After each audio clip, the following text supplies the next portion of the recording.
Good evening, cyber friends. It's the Middle Man coming at you again from Walker's Music with yet another word for today.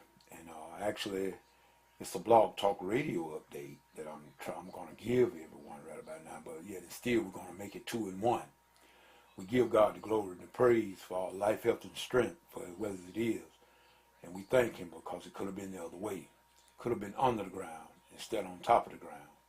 And we also thank each and every one of you cyber friends. You know who you are. We don't have to call names, because we get beginning to call names, we may leave someone out. So we'll just say cyber friends. And if you're a friend, you know that. And if you're not a friend, you know that. So that being said, Minuteman just came to say that I got a message. I received an email earlier this evening about from Blog Talk Radio. It's saying they're having problem with their server. Now, I don't know whether or not that they might have this problem solved by tomorrow night when my particular Bible study will take place. So I'm letting everybody know that if you come there, you call in or whatnot, or you go to the website and you don't see me there, that will be the reason. They have already told me they are having problems with the server. So, I have not went there to check on it just yet. I may do that sometime tomorrow, before tomorrow night.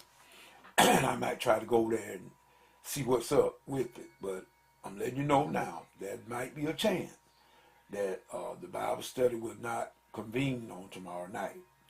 And even if it does, the service may not be satisfactory.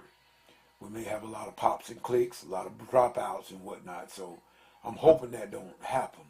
But just in case, at least you are forewarned that they are having server issues. So I just wanted to let everybody know that. And on top of that, too, people, I just wanted to say something, just a few words. I noticed sometimes that, we're dealing with in the last days, a lot of stuff is happening. Fear is overtaking a lot of us, and for the things that are happening.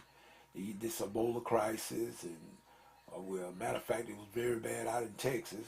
Matter of fact, Brother JT had told me that there on a week or so ago. And not only that, people, just all kind of natural disasters happening every which way you look. Every time you turn on your TV, every time you get on the internet, you can see some sort of issue, some sort of perplexity and confusion.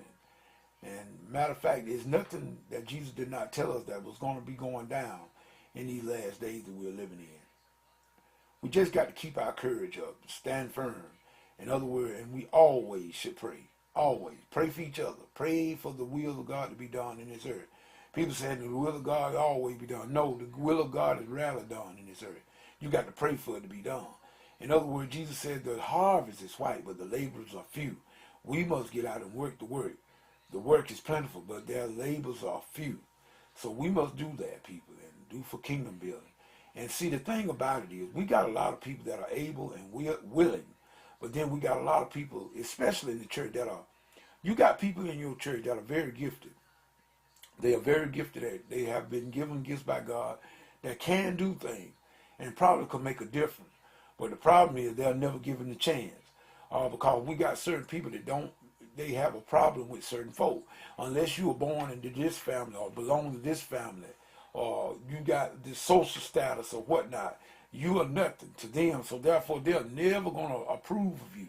Well, you know what? It's fine. You don't have to approve of no one. But if God has approved them, you can forget it. You cannot keep down what God lifts up. You can try to block it, but you can't stop it. In other words, God will get around you. In other words, and I don't know who I'm talking to tonight, but if you're not careful, God will move you out of the way.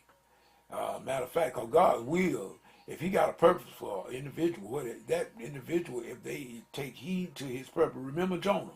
Jonah decided he was going to go to Joppa. He went down to Joppa and going to go into Tarsus. He was going to get away from the will of God. But you know what? God didn't bother him. God just called the wind and the waves. And He called Shamu. That's all it is. God will send you to Whale University. Those of you that are trying to run from the will of God, you can't run. You can't run. Let me say it like this. You can run, but you can't hide. But then we got people that are willing to do what God wants them to do inside the church. What not? But you got people that, I don't know. You know what? It's not for me to know. But I do know, and then again, I try not to be judgmental. I try not to be judgmental. But you know, Jesus said, you know the tree by the fruit. So what I do, I watch. And I'm looking at your action. And I see people that are well able to do certain things in the church. Whether it be in the choir, you got people, you know what? The best singers are not in the choir. The best singers are not in the choir. The best ushers not on the usher board. Best deacons not in the deacon corner. That's just it. But it's because of who we think. We got our people that quote unquote Mr. and Miss Big Shot, that we want to put them up on everything. You get certain people, they do some things, you know, people talk about it up until high heaven. But if the little lowly person over there, they might do something that's very well noteworthy to be notarized on about it. And we put them down. Why? Because they come from the wrong sides of the track. People, we need to stop that mess.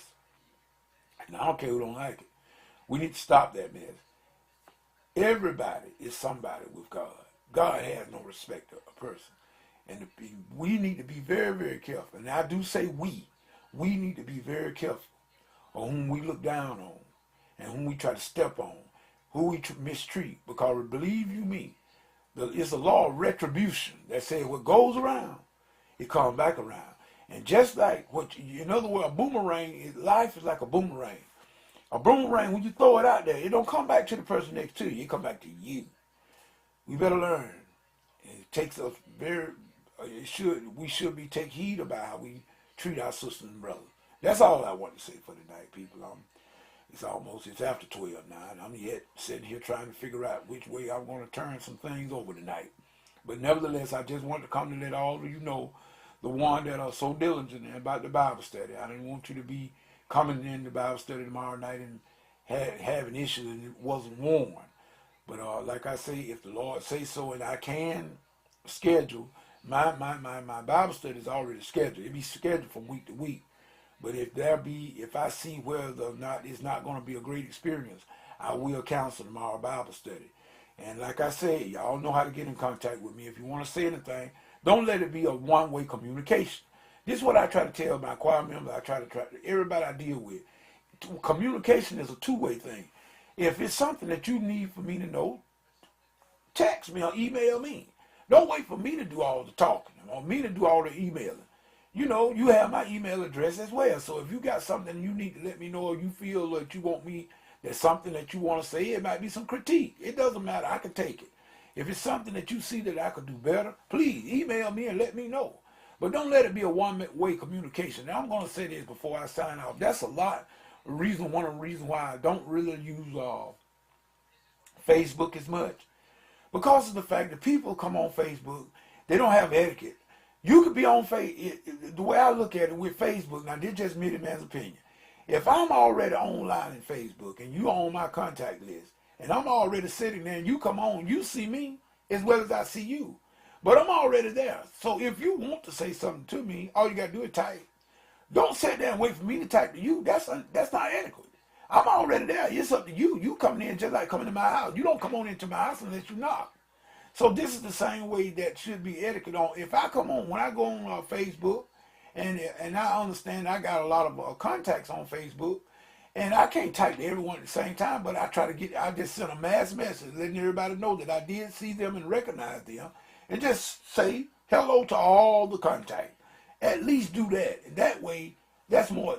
That look like more right. But you see, people don't want to do what's right. You just want people to cater to you all the time. That's not right, people. Jesus said, "Do unto others as you would have them do unto you." Lord, if we could just figure that out, we'll be much better off. This is Miniman saying, whatever you get into. God's not in it, best you come out of it. Miniman saying, until tomorrow night, peace, goodbye.